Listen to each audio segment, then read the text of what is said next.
All right, we're here at FailFest 2014, and we've got a wonderful author that just got off stage, and we want to talk to her, grab her over, and talk to her a little bit about failing.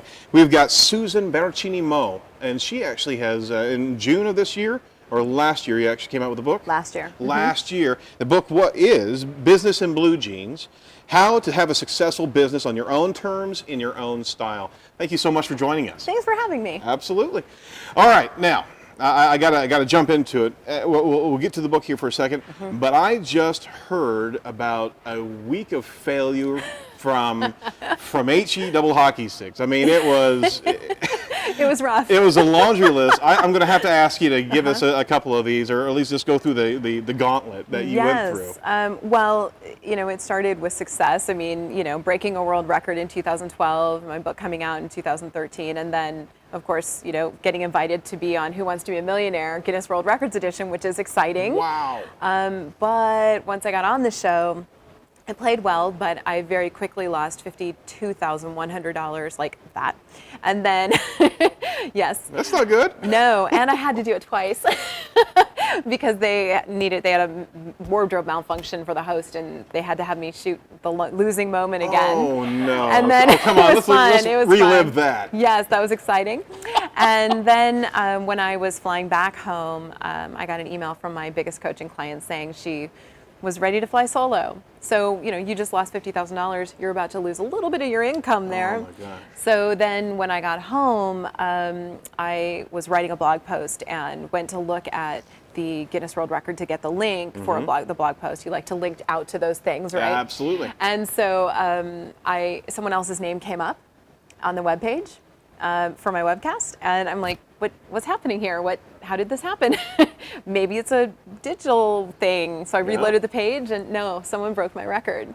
So from Saturday to Thursday, I lost $52,100. I lost my biggest client, and I lost my Guinness World Record. It was a bad week. I'd probably just hang it up there, and it would be a long weekend for me. It was indeed, and I decided it would be a weekend of pity party. Yep. Eating too much, drinking a little too much, not too much, people, but a little too much.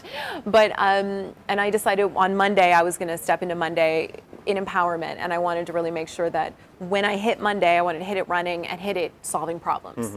So that's what I did. Oh, fantastic! All right, so out of that, what did you give yourself as not benchmarks, but points of goals to set for yourself coming out of that? But on top of that, without everything you're doing with the book, you needed to completely steer yourself. What additional tools did you start investing in yourself to actually learn from the failure, but actually succeed from that? Right. Well, as a coach, I'm really well equipped with those tools, right? Excellent. So I have a good toolbox to draw from. But the other thing is that I really felt like I needed to take the time to feel bad. So then on Monday, start to acknowledge the successes, figure out where I went wrong so I can analyze the mistakes.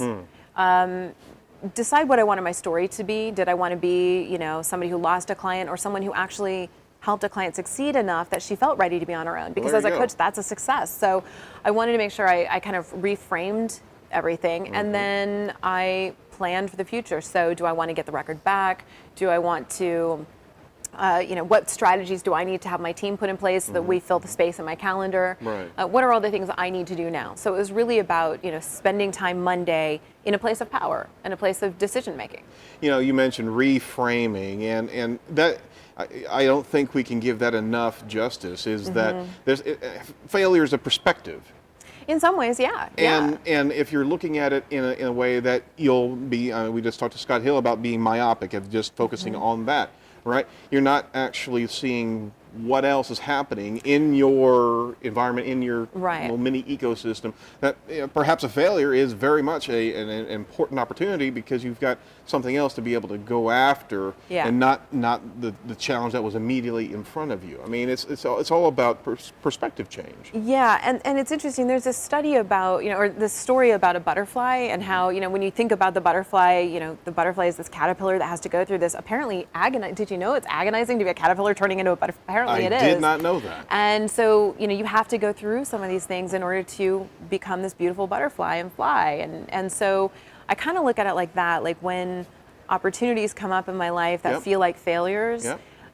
I like to look for what's the universe or God or however you look at it bringing to me, Absolutely. like what door is closing so a window can open or something like that. So I kind of look at it that way, like what growth is supposed to happen here. Fantastic. And that's these takeaways. I mean, there's a lot of technical or business takeaways about, but I mean, honestly, when it gets down to failure, there's a lot of just direct personal challenges and how you take on that challenge and how you work past those things. And that's it all boils down to that, doesn't it? It does, and I think the most important thing people need to know is that when you fail, and we all fail in life, none of us is perfect, and I don't Absolutely. care, and I don't know any successful people who haven't failed somewhere Right. along the line. Failing doesn't mean you'll be a success, but I think that we have this idea that failing makes you a failure. Right. And it's an important distinction because we all fail at things, but it doesn't mean we're all failures. And I think it's important not to translate, oh, I've failed, or oh, I've had a week of many failures, or things that feel like losses. Right. That means I'm a big loser, I'm a failure. We don't want that. We don't want to think that way. So it's better not to. Don't own that. Don't own that label. Absolutely. No. Well, thank you so much for your time. Do you have any final thoughts for entrepreneurs that are maybe starting up and they've got a fear or failure, or perhaps they've just failed? As a coach, what would you tell them? Well, I think the first thing is let yourself feel bad, and don't try to push away the bad, because it's when we push away the bad that it sticks around and it starts to infect all of our decision making. So allow yourself a period of time in which, a very specific period of time in which you'll feel bad. And let yourself eat too much, watch bad movies, sleep too long. Not for a week necessarily, unless it's a really big failure. But even after my no good, very bad week, I took a weekend. So, take that period of time to feel bad, but be quick in moving into the next thing. And Grieve for it, but also have a plan to get out of it. grieve for it and fail forward, move forward. Love John Maxwell. Absolutely. Fantastic. Yeah. All right. Well, thank you so much, Susan. Thank you, Appreciate Aaron. it.